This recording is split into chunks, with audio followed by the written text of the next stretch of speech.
دعا کے ذریعے اپنے اللہ سے جو چاہے وہ مانگ سکتا ہے، اور اللہ کے خزانے ایسے بڑا و بڑا ہے، ایسے بھرے ہوئے ہیں کہ اللہ تبارک و تعالیٰ تمام کائنات کے انسانوں اور جناتوں کو سب کچھ عطا کر دے، پھر بھی اللہ کے خزانوں میں کوئی کمی نہیں آ سکتی۔ تو اس سورت کے جہاں دیگر نام ہیں، ان میں سے ایک نام تعلیم المسئلہ بھی ہے، یعنی دعا کے سیکھنے کا طریقہ اللہ تعالیٰ نے سورۃ الفاتحہ کے اندر ذکر کیا ہے۔ یعنی بندہ اللہ سے جب دعا کرے تو کون سا طریقہ اختیار کرے، کس طرح سے وہ اللہ سے دعا کرے، جو طریقہ قبولیت کے سب سے زیادہ قریب ہو وہ اس طریقے کو اختیار کرے، تو پھر اللہ سبحانہ و تعالیٰ کی ذات سے کبھی امید کی جا سکتی ہے کہ اللہ تعالیٰ اس دعا کو قبول کر لے گا۔ خود اللہ تعالیٰ نے سورت کے اندر دعا مانگنے کا طریقہ بیان کرنا ہے۔ یعنی بندہ جب اللہ سے دعا کرے تو سب سے پہلے اس کو چاہیے کہ اللہ تعالیٰ کی حمد و ثنا ہے، جیسا کہ اس دعا کے اندر سب سے پہلی جو 3 آیتیں ہیں، ان تینوں آیتوں میں اللہ تعالیٰ نے ہمیں سکھایا ہے کہ وہ اللہ کی خوب تعریف بیان کریں۔ الحمدللہ رب العالمین الرحمن الرحیم مالک یوم الدین، یعنی یہ سورت جس کو سورۃ الدعا بھی کہتے ہیں، اس میں بتا دیا گیا کہ جب بھی تم دعا کے لیے ہاتھ اٹھاؤ تو دعا مانگنے کا اصل طریقہ یہ ہے کہ تم اللہ سے دعا مانگ رہے ہو تو تمہیں چاہیے کہ تم اللہ کی تعریف بیان کرو۔ اچھا، دنیا کا بھی یہی طریقہ اور نظام ہے کہ آپ اپنی ضرورتوں کو، اپنی حاجتوں کو لے کر اگر کسی کے در پر جاتے ہو تو ڈھیر ساری اس کی تعریف کرتے ہو۔ کیوں کرتے ہو کہ ہم اس کی تعریف کریں گے تو یہ جو چیز، جس چیز میں ہم اس سے مطالبہ کریں گے وہ چیز یہ ہمیں عنایت کر دے گا۔ اللہ سبحانہ و تعالیٰ جس کی اصل تعریف اللہ ہی کی ہے، تعریف کے جتنے بھی شکلیں اور راستے اور طریقے ہو سکتے ہیں وہ سب اللہ کے لیے ہیں۔ تو جب آپ اللہ کے سامنے ہاتھ پھیلاؤ تو سب سے مؤثر طریقہ اور سب سے زیادہ قبولیت کے قریب ہونے والا جو طریقہ ہے کہ آپ کی دعا قبول کر لی جائے گی، تو وہ ہے کہ آپ جب دعا کریں تو سب سے پہلے اللہ کی تعریف بیان کریں۔ اگر آپ کو عربی میں آتا ہے تو آپ عربی میں، اردو میں آپ اردو میں اللہ کی تعریف کر سکتے ہیں۔ اللہ تو بہت بڑا کریم ہے، تو علیم ہے، تو غفور ہے، تو مالک الملک ہے، تو خالق ہے، تو رازق ہے۔ جو بھی اپنی زبان میں وہ اللہ کی تعریف بیان کر سکتا ہے، اس کو چاہیے کہ وہ اللہ کی تعریف بیان کرے۔ ابتدائی 3 آیتوں میں ہمیں یہ ہدایت کی گئی ہے کہ وہ اللہ کی تعریف بیان کرے۔ اس کے بعد جو آیت ہے ایاک نعبد و ایاک نستعین، یہ اصلاً سورۃ الفاتحہ کی 4تھی آیت ہے، اور عجیب بات ہے کہ یہ نہ کہ صرف پوری سورت بلکہ صرف یہ 4تھی آیت ایاک نعبد و ایاک نستعین، یہ ایسی جامع آیت ہے، اس قدر جامع آیت ہے، اللہ ابن قیم رحمۃ اللہ علیہ فرماتے ہیں کہ اللہ سبحانہ و تعالیٰ نے 104 کتابیں نازل فرمائیں۔ 104 مشہور کتابیں ہم سب جانتے ہیں، تورات، انجیل، زبور، قرآن۔ اس کے علاوہ جو صحیفے دیے گئے وہ الگ ہیں، لیکن اللہ تعالیٰ نے مکمل جو کتابیں نازل فرمائی ہے ان کی تعداد 104 ہے۔ فرمایا ان 104 جو اللہ نے کتابیں نازل فرمائی، ان 104 کتابوں کو اللہ تعالیٰ نے 4 کتابوں میں ضم کر دیا۔ کون سی 4 کتابوں میں؟ تورات، انجیل اور زبور اور ابراہیم علیہ السلام کے اوپر جو صحیفے نازل کیے گئے ان 104 کتابوں کو ان کتابوں کے اندر ضم کر دیا. اور پھر آپ فرماتے ہیں کہ پھر اللہ تعالیٰ نے جب قرآن نازل کیا تو یہ جو چاروں کتابوں کے جو مضامین تھے ان کے اندر جو ہدایتیں اور رہنمائیاں تھیں ان کے اندر اللہ تعالیٰ نے جو رشد و ہدایت اپنے بندوں کے لیے نازل فرمائی تھی ان چاروں کتابوں کے مجموعے کو تمام چاروں کتابوں کے نچوڑ کو اللہ تعالیٰ نے قرآن میں بیان فرمایا. چاروں کتابوں کے نچوڑ کو اللہ نے قرآن میں بیان فرمایا اور پھر پورے قرآن کا خلاصہ اللہ تعالیٰ نے سورہ فاتحہ کے اندر ذکر فرمایا. اور اللہ ابن قیم رحمۃ اللہ علیہ فرماتے ہیں کہ پوری سورہ فاتحہ کا نچوڑ اللہ تعالیٰ نے اس چوتھی آیت میں بیان فرمایا. ایاک نعبد و ایاک نستعین، یعنی ایک آیت ہے اس کے اندر اتنی جامعیت ہے، اس کے اندر ایسے راز چھپے ہوئے ہیں، ایسے اللہ کے خزانے چھپے ہوئے ہیں کہ بتائیے کہ 104 کتابوں کا نچوڑ جو ہے اس آیت کا ایاک نعبد و ایاک نستعین. اللہ ابن قیم رحمۃ اللہ علیہ نے 3 کتابیں لکھی. کس کی تفسیر میں؟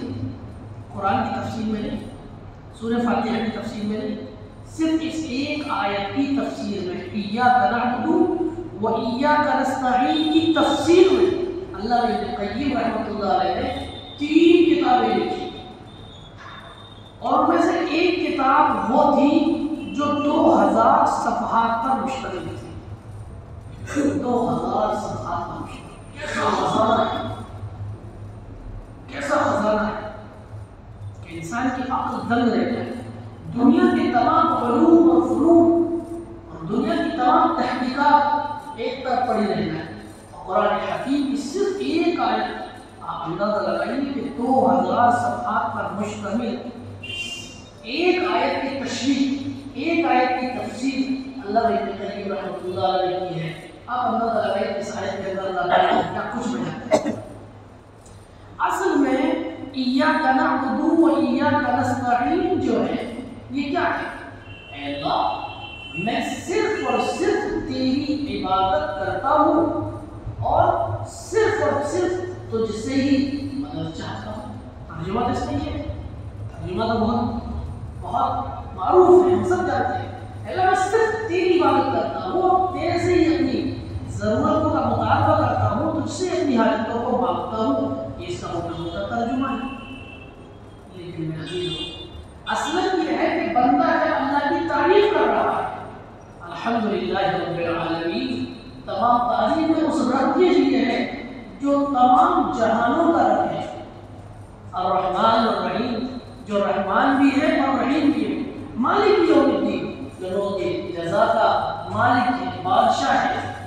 جب بندہ اقرار کر رہا ہے اللہ کی ربوبیت کا، اس کی رحمانیت کا، اس کی رحیمیت کا، اس کی بادشاہت کا، اس کی مالکیت کا، تو آپ اس کو یہ اقرار کرنا پڑے گا کہ اگر عبادت ہوگی تو صرف اسی رب کی ہوگی جو رب بھی ہے، جو خالق بھی ہے، جو رحمان بھی ہے، جو رحیم بھی ہے، جو بادشاہ بھی ہے، اس کی عبادت ہوگی. یعنی ایسی صفات، ایسی طاقتور صفاتیں جس ذات کے اندر ہوگی وہ ذات ہے عبادت کی لائق. علماء نے لکھا ہے اصل میں ایاک نعبد و ایاک نستعین جو ہے وہ کیا ہے؟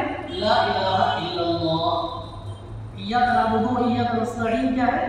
بلکہ میں یوں کہوں کہ ایاک نعبد یہ ہے لا الہ الا اللہ. یہ وہ طاقتور کلمہ ہے جس کو کہنا بہت آسان نہیں ہے. اب تو چلو ٹھیک ہے اے اللہ صرف اور صرف تیری بات کرتا ہوں.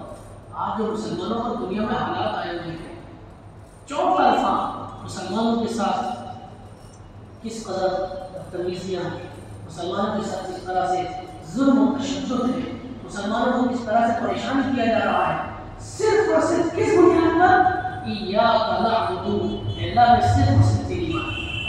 آج اگر مسلمان یہ کہنے لگ جائے کہ ٹھیک ہے ہم بھی ان پتھروں کو پوجیں گے، ہم بھی درختوں کو، پہاڑوں کو پوجیں گے، ہم بھی ندیوں کو پوجیں گے، نعوذ باللہ ثم نعوذ باللہ، تو سارے خدا تو ختم ہو جائے. کسی کو بھی تکلیف نہیں، کسی کو کوئی شکایت نہیں. تمام شکایتوں کی، تمام ظلم و تشدد کی جو ابتدا ہے، جو وجہ ہے، وہ وجہ ہے ایاک نعبد، کہ ہم صرف اور صرف اللہ کی عبادت کرتے ہیں، اس کے علاوہ کسی کی عبادت نہیں کرتے. دنیا کے اندر جتنا بھی مسلمانوں پر ظلم ہو رہا ہے وہ صرف اور صرف اسی بنیاد پر ہو رہا ہے. اور اس غور شکنا کو پھر بھی آسان ہے ایاک نعبد کہنا. ایک زمانہ ہوتا کہ جب اللہ کے نبی صلی اللہ علیہ وسلم کی بعثت ہوئی اور حضور صلی اللہ علیہ وسلم نے لوگوں کے سامنے یہ اعلان بلند کیا ایاک نعبد، کہ ہم صرف اور صرف ایک اللہ کی عبادت کریں گے اور اسی سے مدد طلب کریں گے. اور پھر ظلم کے، تشدد کے ایسے پہاڑ توڑے گئے کہ تاریخ میں ایسی تکلیفیں کبھی دی ہی نہیں گئی، ایسی تکلیفیں صحابہ کو دی گئی. ایک مرتبہ حضرت مقداد رضی اللہ عنہ جو ابتدائی زمانے میں مر گئے، ان کو بہت زیادہ ستایا گیا، بہت زیادہ ان کو تکلیف دی گئی. تو ایک مرتبہ انہوں نے حضور سے درخواست کی کہ اللہ کے نبی آپ اللہ سے کہیں کہ اللہ تعالیٰ ہمارے لیے آسانی پیدا کرے، ہمارے لیے راستے کرے. تو حضور صلی اللہ علیہ وسلم کعبہ شریف پر ایک لگا بیٹھے ہوئے تھے. جب انہوں نے یہ بات کہی تو وہ اللہ کے نبی صلی اللہ علیہ وسلم ایک دم اس طرح سے سیدھے ہو گئے، آپ کا چہرہ متوجہ ہو گیا، سرخ ہو گیا غصے سے. اور صلی اللہ علیہ وسلم نے فرمایا مقداد تمہارے اوپر تو کوئی مسئلہ آیا ہی نہیں ہے، تمہارے اوپر تو تکلیف آئی نہیں ہے. ماضی میں ایسے لوگ ہوئے ہیں جنہوں نے جیسے ہی یہ بات کہی کہ ہم ایک اللہ کی عبادت کریں گے، ایاک نعبد لا الہ الا اللہ، ہم ایک اللہ کو مانتے ہیں، اسی کے سامنے اپنا سر ٹیکتے ہیں، اسی کو اپنا معبود، اپنا رب، اپنا خالق مانتے ہیں، تو ان کو گڑھوں میں گاڑ دیا جاتا، گڑھا کھودا جاتا، اس میں اتنا گاڑ دیا جاتا اور پھر ان کے اوپر کیچیاں چلائی جاتی، ان کے اوپر آڑیاں چلائی جاتی، اور جب وہ تڑپنے لگتے تو ان کے اوپر گرم گرم تیل ڈالا جاتا. حضرت یاسر رضی اللہ عنہ، حضرت عمار، ان کی والدہ حضرت سمیہ رضی اللہ عنہا، یہ جو ابتدائی زمانے میں ایمان لے آئے، ایسا ظلم انہوں نے سہا ہے، ایسا ان کے اوپر تکلیفوں کا دور گزرا ہے. فرمایا کہ ان کو مذاق کا طور پر لوہے کی زرہ پہنائی جاتی، اور لوہے کی زرہ پہنانے کے بعد عرب کی تبتی ہوئی دھوپ، اتنی خطرناک بھینکر قسم کی دھوپ زرہ لوہے کی پہنائی جاتی اور ان کو اس دھوپ میں ڈال دیا جاتا.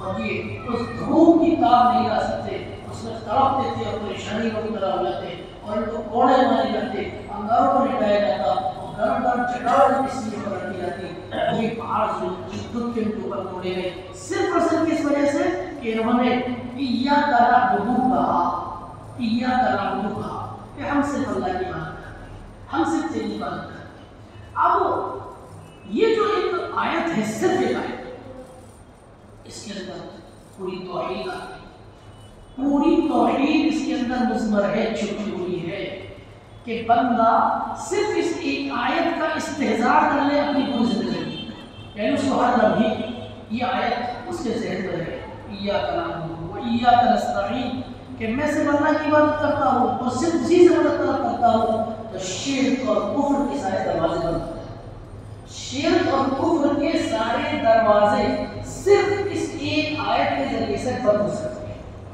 اگر بندہ ہر لمحے اس آیت کا استحضار کرے اور پھر وہ جب بھی اس کو کسی چیز کی ضرورت ہوگی، حاجت ہوگی، اس کو کسی چیز کی خواہش ہوگی، تو وہ اللہ ہی سے مانگے، وہ اللہ ہی سے مانگے. اس صورت کو جو بار بار دہرایا جاتا ہے نمازوں میں، وہ یوں ہی تھوڑی ہے، ایسے تھوڑی ہے، بلکہ اقرار کروایا جاتا ہے، نماز میں اقرار کروایا جاتا ہے، ایاک نعبد و ایاک نستعین، اے اللہ میں صرف اور صرف تیری عبادت کرتا ہوں. بلکہ بعض مفسرین نے تو یہ لکھا ہے کہ اس کا ترجمہ صرف یہ نہیں ہے کہ صرف میں تیری عبادت کرتا ہوں، بلکہ اس کا ترجمہ صحیح یہ ہے کہ اللہ میں نے ارادہ کر لیا ہے تیری عبادت کرنے کا، تو میری اس پر مدد فرما، معاونت فرما، تو میری ہیلپ کر کہ میں صحیح طریقے سے تیری عبادت کر سکوں.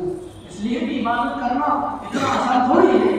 اذان ہو رہی ہے، نماز کا وقت ہو گیا ہے، اب نماز کی طرف آنا، اپنے قدم کو مسجد کی طرف بڑھانا اتنا آسان اگر ہوتا تو یہ مسجدیں بغیر بھرنے نہ بن جاتی، یہ مسجدیں پھر عام دنوں میں خالی کیوں رہتی؟ معلوم چلا کہ انسان کے اختیار میں نہیں ہے۔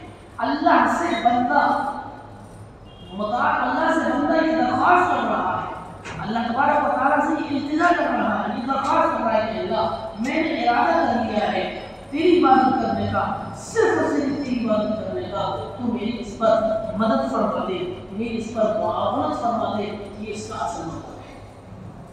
یعنی صرف یہ ایک آیت پوری توحید اس ایک آیت کے اندر ہے۔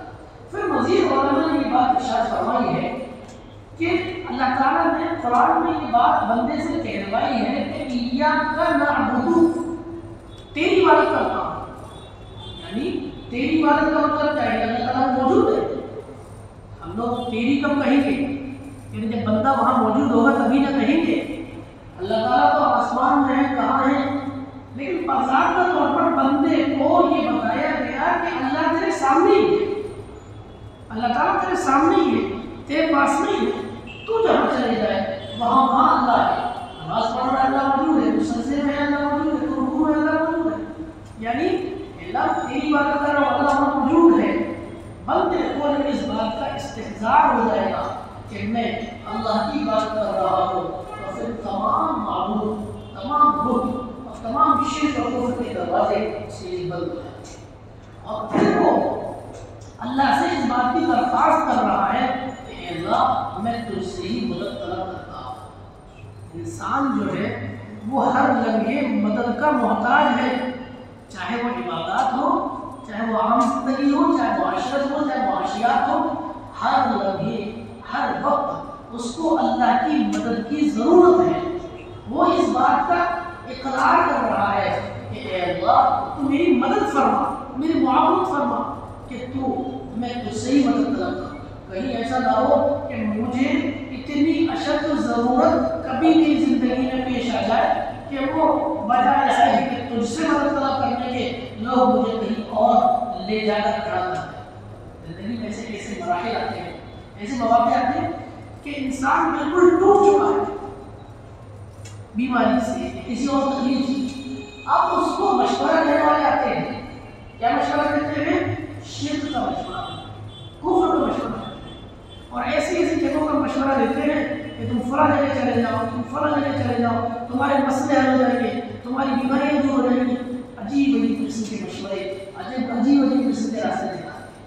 مطلب یہ ہے کہ جب اس طریقے کے حالات آتے ہیں تو اس وقت انسان کو اللہ کی مدد کی سخت ضرورت پڑتی ہے، اللہ کی مدد کی سخت ضرورت پڑتی ہے۔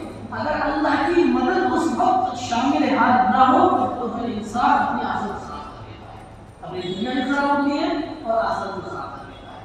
تو یہ جو صرف آیت کا ایک ٹکڑا ہے کہ اے اللہ میں تیری عبادت کرتا ہوں اور تجھ سے ہی مدد طلب کرتا ہوں، یہ صرف ایک آیت نہیں ہے بلکہ یہ خزانہ ہے، ایمان والوں کے لیے خزانہ ہے۔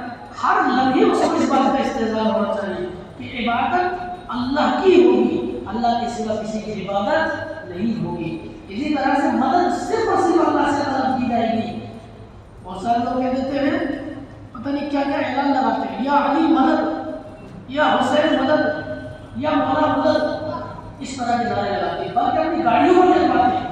یہ شرک ہے، کھلا ہوا شرک ہے۔ ہم تو قرآن صاف کہہ رہا ہے کہ ہم صرف اور صرف اللہ کی مدد کرتے ہیں اور صرف اللہ سے مدد طلب کرتے ہیں، تو پھر کسی بھی بڑے سے بڑے یہاں تک کہ نبی سے بھی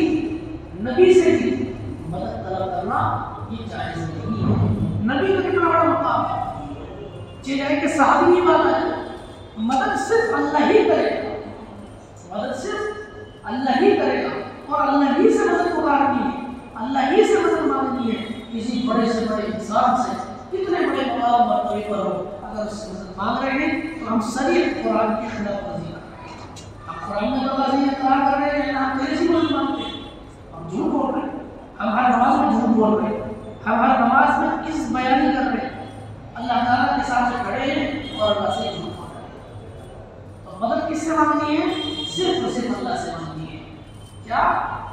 اهدنا الصراط المستقيم صراط الذين أنعمت عليهم اللہ تو ہمیں سیدھے راستے پر چلا۔ ہر نماز میں بندہ سیدھے راستے کی دعا کرتا ہے۔ اس کی دعا کرتا ہے سیدھے راستے، کھانا سامنے رکھا ہے، دعا کر رہا ہے، جب تک ہاتھ پیر نہیں ہلائے گا اس وقت کھانا منہ میں چلا جائے گا، پیٹ بھر جائے گا، قیامت تک دعا کرتا رہے تب بھی اس کا لقمہ جو ہے بن کر وہ اندر نہیں جا سکتا۔ اس کو اپنے ہاتھ پیر ہلانے ہوں گے، اس کو کوشش کرنی ہوگی، صحیح راستے اختیار کرنے ہوں گے۔ ہر نماز میں بندہ دعا کر رہا ہے اللہ تجھے سیدھے راستے پر چلا، لیکن سیدھا راستہ اختیار تو کر ہی نہیں رہا، سیدھے راستے پر چلنے کی کوشش تو کر ہی نہیں رہا، صرف دعا سے کام چل جائے گا۔ اور سیدھا راستہ کون سا ہے؟ صاف کہہ دیا صراط الذین انعمت علیہم، اللہ ان لوگوں کے راستے پر چلا جن پر تیرا انعام نازل ہوا، جن پر تیرا انعام نازل ہوا۔ یعنی ایک گائیڈ لائن، ایک راستہ ہم بتانا کہ یہ راستہ ہے سیدھا، تم یہ کہہ رہے ہو کہ اللہ مجھے سیدھے راستے پر چلا، تو اللہ نے کہا اچھا ٹھیک ہے سیدھے راستے پر چلنا چاہتے ہو تو سیدھا راستہ ان لوگوں کا راستہ ہے جن لوگوں پر اللہ کا انعام نازل ہوا۔ اب یہ کون لوگ ہیں جن پر اللہ کا انعام نازل ہوا؟ تو قرآن نے خود تفصیل بیان کی ہے، من النبیین والصدیقین والشہداء والصالحین، من النبیین والصدیقین والشہداء والصالحین، یہ چار لوگ ہیں جو جن پر اللہ نے یعنی اللہ تعالیٰ نے آئیڈیا بنا دیا، نمونہ بنا دیا کہ تمہیں سیدھا راستہ چاہیے، تم دعا کر رہے ہو کہ اللہ میری رہنمائی کر دے، مجھے سیدھے راستے پر چلا دے، تو فرمایا کہ سیدھا راستے پر چلو، چلنا چاہتے ہو تو ان لوگوں کے پیچھے چلو، ان کے پیچھے نبیوں کے راستے پر، صدیقین کے راستے پر، شہداء کے راستے پر اور صالحین کے راستے پر۔ ان چاروں کے علاوہ اگر تم نے کسی اور کے راستے کو اختیار کیا تو وہ سیدھا راستہ نہیں ہے، وہ جہنم کا راستہ ہے، وہ جہنم کا راستہ ہے۔ سیدھا راستہ کس کا ہے؟ سیدھا راستہ ان لوگوں کا ہے۔ اچھا ہدایت جو ہے، بندہ ہدایت کی دعا کرتا ہے، ہدایت کہتے کسے ہیں؟ مفسرین نے تو بہت زبردست کلام کیا ہدایت کے اوپر، زبردست کلام کیا، لیکن میں مختصر آپ کے سامنے عرض کر دوں، ہدایت کرتے ہیں مکمل رہنمائی، مکمل رہنمائی، ناقص رہنمائی نہیں۔ مثال کے طور پر کوئی بندہ یہاں آ کر پوچھے کہ بھائی مجھے گھاٹ گیٹ جانا ہے، تو ہم اس کو راستہ بتا دیں کہ آپ سیدھے چلے جائیں، رات میں چوبڑ پڑے گی، اس سے سیدھے چلتے چلے جائیں، چوڑا راستہ، چوڑا دروازہ آیا وہ گھاٹ گیٹ ہے، ایک رہنمائی یہ بھی ہے۔ اب وہ بیچارہ معلوم چلا رات میں جا کر چاہے بھٹک جائے، ایک ہدایت، ایک رہنمائی یہ بھی ہے کہ کوئی بندہ ہم سے کہہ رہا گھاٹ گیٹ جانا ہے، ہم اس کو اپنی گاڑی پر بٹھائیں اور گاڑی پر بٹھانے کے بعد اس کو گھاٹ گیٹ جہاں جس گھر پر جاتا ہے، جس مقام پر جاتا ہے، اس مقام تک اس جگہ تک جا کر چھوڑ دیں، اسے کہتے ہیں مکمل رہنمائی۔ ہدایت کا مفہوم، ہدایت کا مطلب یہی ہے اللہ کو مکمل رہنمائی کرنا، یعنی تو ہماری پیشانی کو پکڑ، اللہ تمہاری پیشانی کو پکڑ کر سیدھے راستے پر ڈال دے۔ اس لیے ہمارے سامنے راستے بہت سارے کھلے ہوئے ہیں، چوراہے پر کھڑے ہوئے، مختلف راستے کھلے ہوئے، تو ہماری پیشانی کو پکڑ کے سیدھے راستے پر ڈال دے۔ اس کی دعا ہم نماز میں کرتے ہیں، اہدنا الصراط المستقیم، اللہ تو ہمیں پیشانی پکڑ کر سیدھے راستے پر ڈال دے، یعنی ہماری معاونت کر دے، ہماری مدد فرما دے، ہمارے راستے کو آسان کر دے، ہمیں راستہ دکھا دے۔ یہ سب معنی ہوتے ہیں کہ اہدنا الصراط المستقیم، صراط الذین انعمت علیہم غیر المغضوب علیہم ولا الضالین۔ اور اللہ ان راستوں کے، ان لوگوں کے راستے سے ہمیں بچا لینا، ان لوگوں کے راستے سے ہمیں بچا لینا جن پر تیرا غضب نازل ہوا اور جو بھٹک گئے، ضالین گمراہ۔ آخر کی یہ جو آیت ہے، ساتھی ہے، اس میں دو قوموں کا ذکر کیا ہے، اور دونوں ہی قومیں بہت بڑی قومیں ہیں، ایسی قومیں جن پر اللہ نے شریعتیں نازل کی، جن کو اللہ نے کتابیں نازل کی، ایک تو یہودی اور ایک عیسائی۔ مغضوب علیہم کون ہے؟ غصہ نازل ہوا کن پر؟ یہودی۔ اور ضالین گمراہ کون ہے؟ عیسائی۔ اگر کوئی شخص آپ سے پوچھ لے بحیثیت مسلمان ہونے کے کہ الحمد شریف میں مغضوب علیہ سے کون مراد ہے اور ضالین سے کون مراد ہے، آسان جواب ہے، غصہ کس پر نازل ہوا؟ یہودی پر۔ آج تک ان کا غصہ نازل ہوا ہے، آج تک غصہ، اور قیامت تک اللہ کا غصہ، اللہ کا غضب ان پر نازل ہوتا رہے گا۔ اور قرآن میں صاف کہا گیا تمام نبیوں نے اس قوم کو لعنت بھیجی ہے،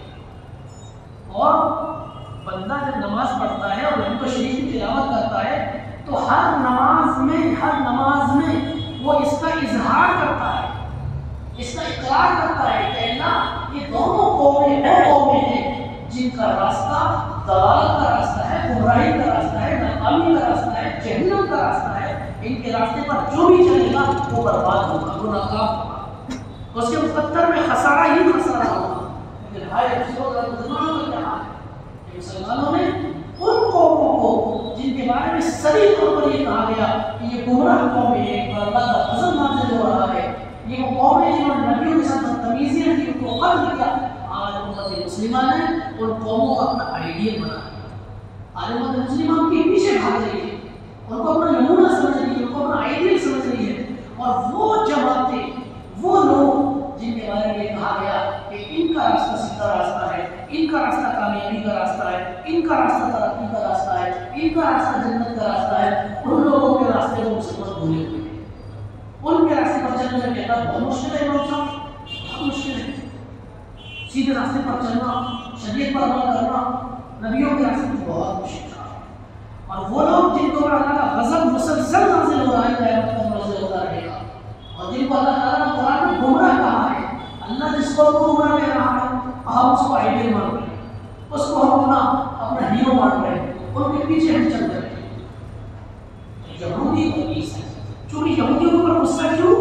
کیونکہ انہوں نے نبیوں کو قتل کیا، ان کو اللہ نے شریعت دی، ان کو اللہ نے کتاب دی، ان کی یہاں پر انبیاء کا پورا ایک سلسلہ آیا، پھر انہوں نے سارے نبیوں سے بدتمیزی کی، اور انہوں نے یہ نعرے لگائے، یہ دعوے کیے کہ نحن ابناء اللہ واحباء، ہم اللہ کی اولاد میں سے ہیں، ہم اللہ کے چہیتے ہیں، ہم چاہے جتنا گناہ کر لیں، ہم لوگوں کو قتل کریں، ان کے اوپر بم برسائیں، ان کے اوپر میزائلیں ڈالیں، ان کو بھوکو رکھیں، ان کو زندہ جلا دیں، تب بھی ہم کو چھوڑ جانا چاہیے۔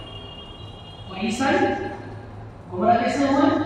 کہ انہوں نے اللہ کو چھوڑ کر اللہ کے ساتھ حضرت عیسیٰ علیہ السلام کو اللہ کا شریک ہے، اور یہ کہہ دیا کہ اللہ تنہا کچھ نہیں ہے بلکہ اللہ، عیسیٰ اور مریم یہ تینوں مل کر ایک طاقت بنتی ہے، گاڈ، یہ تینوں مل کر گاڈ بنتے ہیں، صرف اللہ تنہا کچھ نہیں ہے۔ ہمیں چاہیے کہ الحمد شریف کا جو یہ خزانہ الحمد شریف کی صورت میں اللہ نے عطا فرمایا ہے، اس خزانے سے ہمیں فائدہ ہوتا ہے، تلاوت کے ذریعے سے، استحضار کے ذریعے سے، کہ جب ہم نماز پڑھیں تو ہمیں یہ تمام باتیں ہمارے ذہن میں ہو کہ ہم اللہ کی تعریف بیان کر رہے ہیں، پھر اقرار کر رہے ہیں توحید کا، اللہ سے کہہ رہے ہیں کہ اللہ ہم صرف تیری عبادت کرتے ہیں اور تو ہماری اس پر مدد فرما دے، کہ اللہ ہم صرف اور صرف تجھ سے ہی مدد طلب کرنا چاہتے ہیں، اور اللہ تو ہماری اس پر مدد فرما دے۔ اور